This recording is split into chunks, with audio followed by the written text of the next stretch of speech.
Hello students, good morning all of you. आज हम जो डिस्कस करेंगे बेटा वो है हमारे क्वेश्चंस। हमने इथेनॉल पढ़ा, इथेनोइक एसिड पढ़ा, ठीक है। आज हम उनके ऊपर कुछ क्वेश्चंस डिस्कस करेंगे जो कि एग्जाम में पूछे जाते हैं, ठीक है। कि एग्जाम में भी क्वेश्चन कैसे ट्विस्ट करके आते हैं वो हम देखते हैं।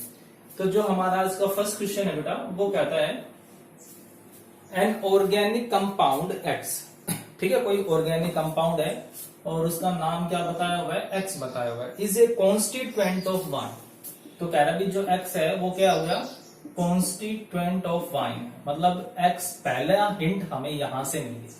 अब वाइन अल्कोहल होती है और अल्कोहल के अंदर कौन होगा, अल्कोहल ही तो होगा, मतलब कि इथेनॉल, है ना। तो ये यहां से हमें फर्स्ट जो है आइडिया क्या मिला कि वो इथेनॉल हो सकता है, हिंट जो मिला जो हमें यहां से।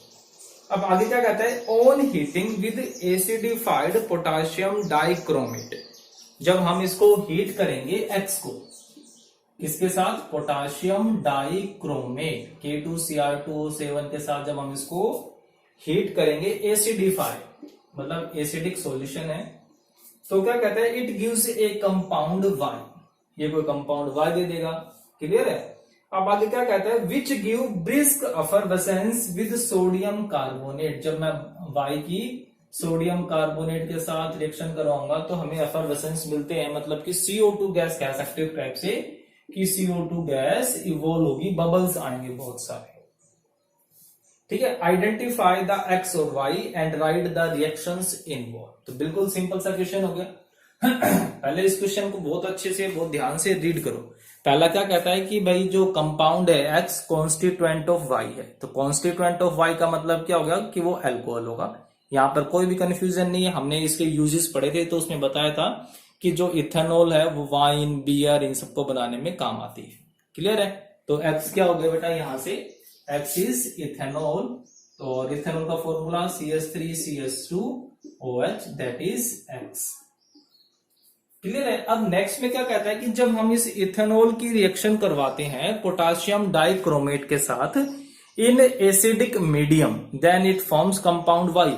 मतलब कि अब पोटाशियम डाइक्रोमेट, आपने अपने माइंड में ये रखना है कि जो पोटाशियम डाइक्रोमेट एक ऑक्सीडाइजिंग एजेंट है। एक तो कौन था, bears reagent potassium permanganate KMnO4, और दूसरा कौन हो गया, K2Cr2O7। तो जब इसका ऑक्सीडेशन होगा, अल्कोहल का हम ऑक्सीडेशन करवाते हैं, तब हमेशा क्या बनाता है वो, carboxylic acid, that is CH3COOH। It will form carboxylic acid, ethanoic acid. तो ये हमारा क्या होगा बेटा, कंपाउंड वाई।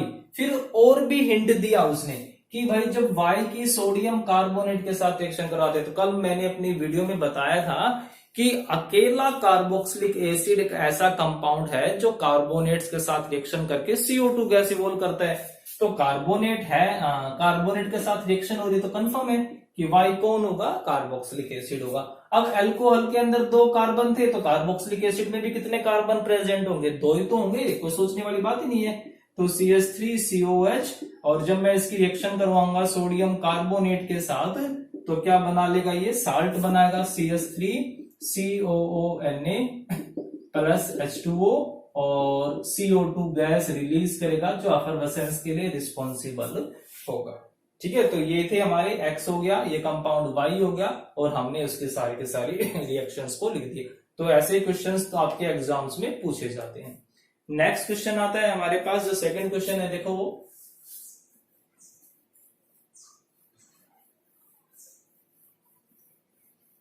अब सेकंड क्वेश्चन कहता है कि how will you obtain sodium ethoxide, ethyl ethanoate and ethene.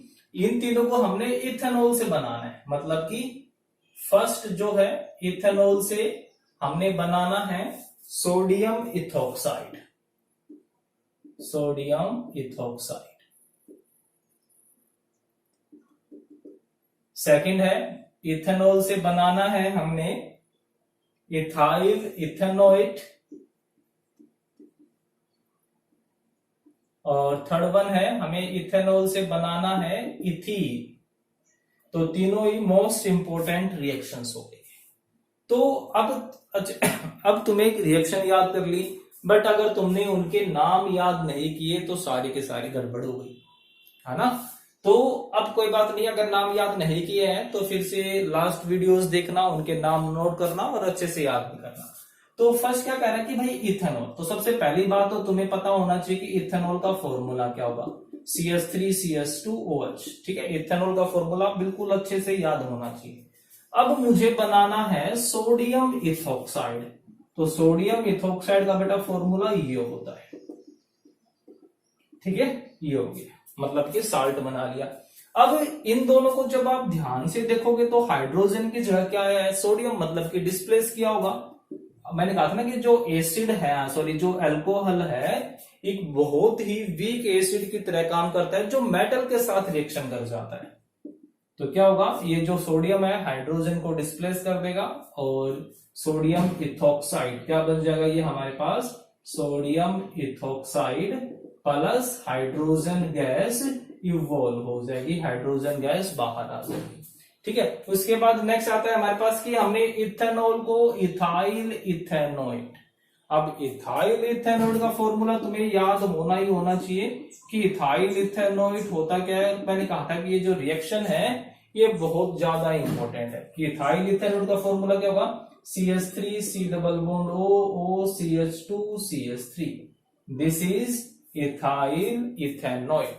ठीक है, इथाइल, ये दो कार्बन के लिए हम क्या यूज करेंगे, इथाइल, और ये जो फर्स्ट वाला पार्ट है इसको हम बोलते हैं एल्केनोइड इथेनॉइड। तो दो कार्बन का है तो इसको भी इथेनॉइड, इथाइल इथेनॉइड।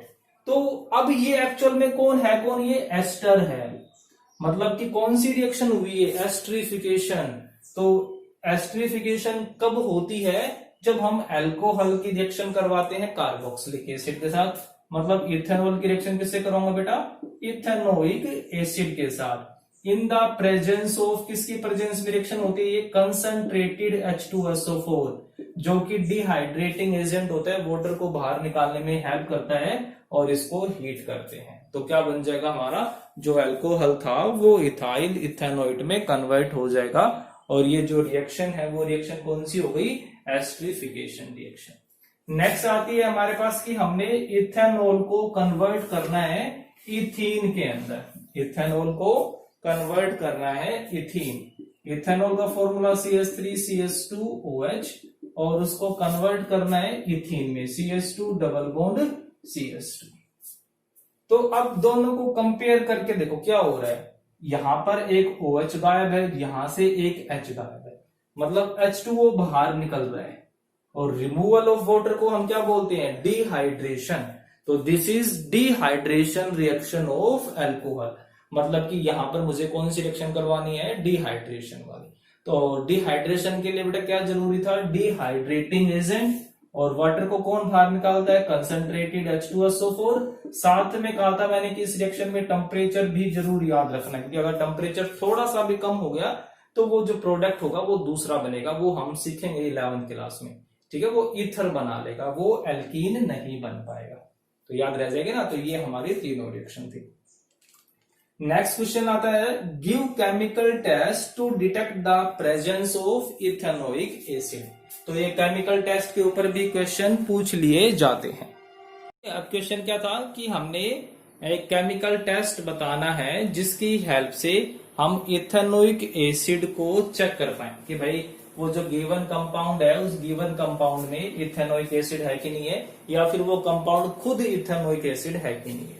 तो ये कैसे चेक करेंगे इसके लिए दो टेस्ट हो सकते हैं।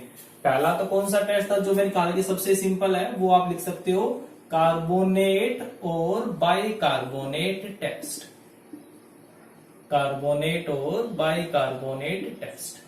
मतलब कि इस टेस्ट में हम क्या करवाएंगे, इथेनोइक एसिड की रिएक्शन करवाएंगे कार्बोनेट और बाइकार्बोनेट के साथ। अगर CO2 गैस इवोल्व हुई, भाई वो कंपाउंड अननोन है, ठीक है, हमने चेक करना है कि भाई वो इथेनोइक एसिड है कि नहीं है।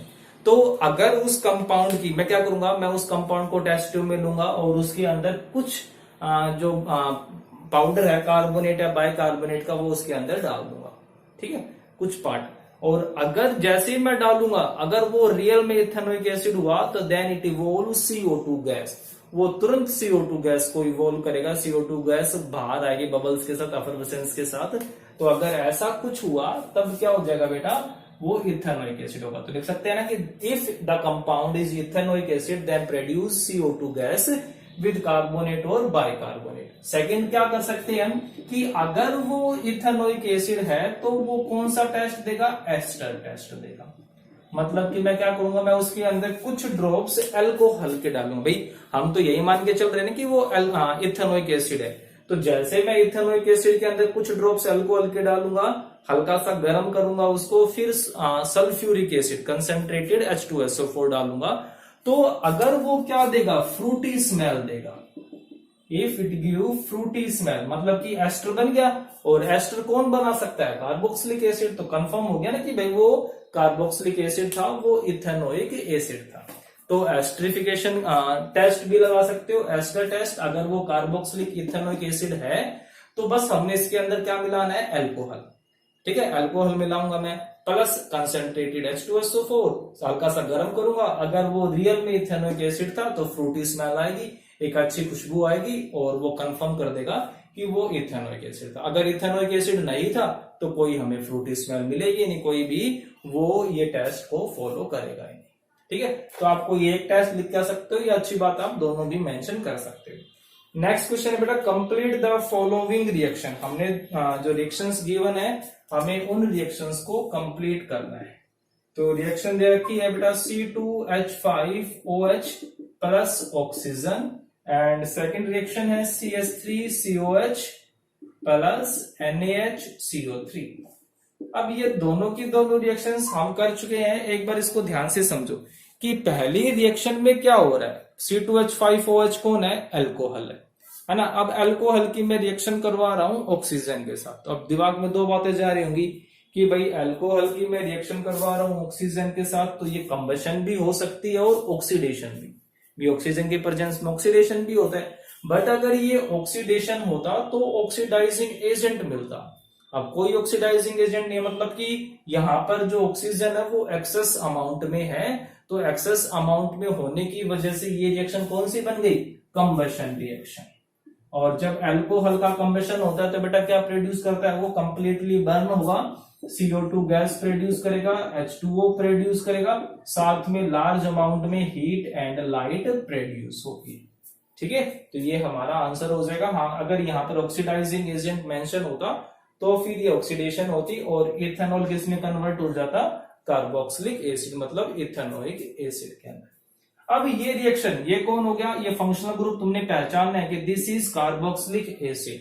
अब मैं कार्बोक्सिलिक एसिड की रिएक्शन किसके साथ करवा रहा हूं, बाइकार्बोनेट्स के साथ। तो कार्बोक्सिलिक एसिड प्लस बाइकार्बोनेट हमेशा क्या बनता है, साल्ट बनाएगा, plus water vapour plus large amount में CO2 गैस रिलीज होती है ना। तो ये टेस्ट तो हमने कई बार पढ़ा हुआ है रिएक्शन, तो यही क्वेश्चन कुछ ऐसे आते हैं बस।